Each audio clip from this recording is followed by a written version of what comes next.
सदा अजय है सदा अभय है शिव शंकर का नाम, जो भी उनको ध्याए हो सब काम। हर हर महादेव। जय श्री कृष्णा। दोस्तों, मेरे YouTube चैनल पे आप सभी का हार्दिक स्वागत अभिनंदन है।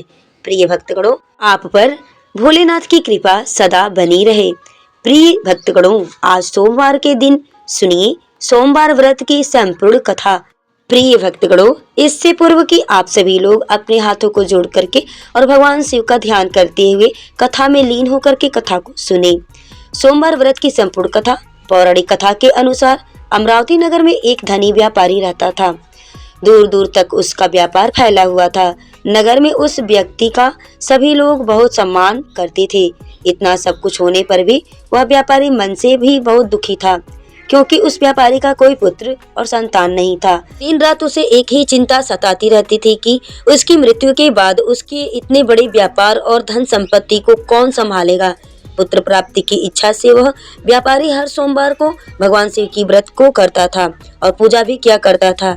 सायंकाल को वह व्यापारी शिव मंदिर में जाकर भगवान शिव के सामने घी का दीपक भी जलाता था। उस व्यापारी की भक्ति देखकर एक दिन देवी पार्वती ने भगवान शिव से कहा, हे प्रभु, यह व्यापारी आपका सच्चा भक्त है। कितने दिनों से यह सोमवार का व्रत और पूजा नियम पूर्वक करता है।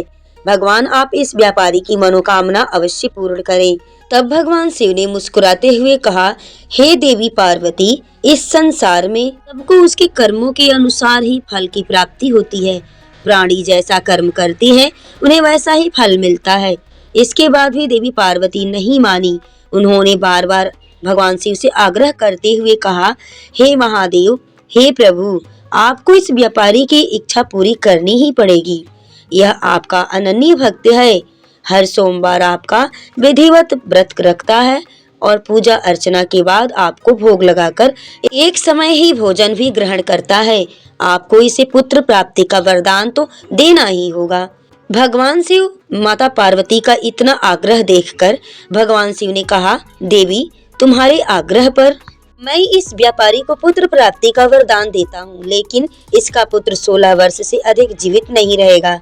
उसी रात भगवान शिव ने स्वप्न में उस व्यापारी को दर्शन देकर उसे पुत्र प्राप्त का वरदान दिया और उसके पुत्र के 16 वर्ष तक जीवित रहने की बात भी बताई। भगवान शिव के वरदान से उस व्यापारी को खुशी तो हुई, लेकिन पुत्र की अल्पायु की चिंता ने उस खुशी को नष्ट कर दिया। व्यापारी अब भी पहले की तरह सोमवार का विधिवत व्रत करता रहा।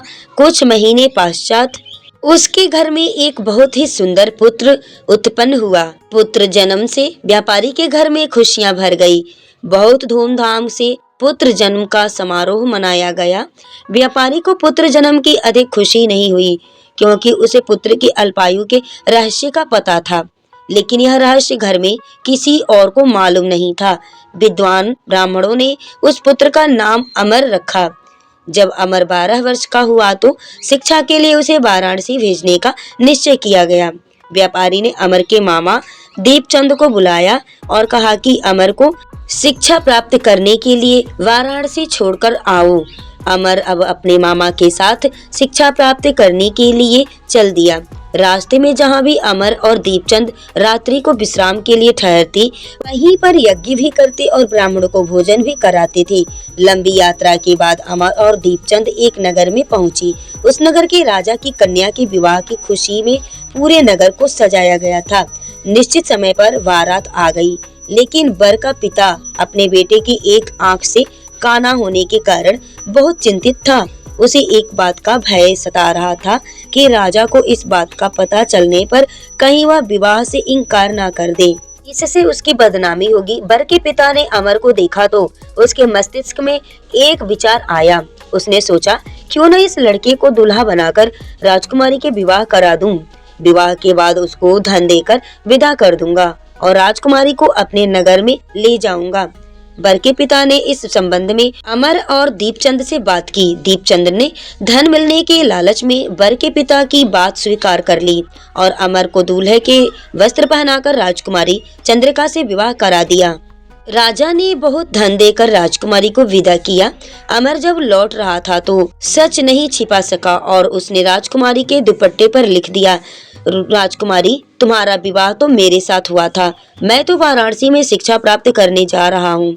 अब तुम्हें जिस नवयुवक की पत्नी बनना पड़ेगा वह कान्हा है। जब राजकुमारी ने अपने दुपट्टे पर लिखा हुआ पढ़ा तो उसने काने लड़के के साथ जाने से इनकार कर दिया। राजा ने सब बातें जानकर राजकुमारी को महल में रख लिया। उधर अमर अपने मामा दीपचंद के साथ वाराणसी पहुंच गया। अमर ने गुरुकुल में पढ़ना प्रारंभ कर दिया।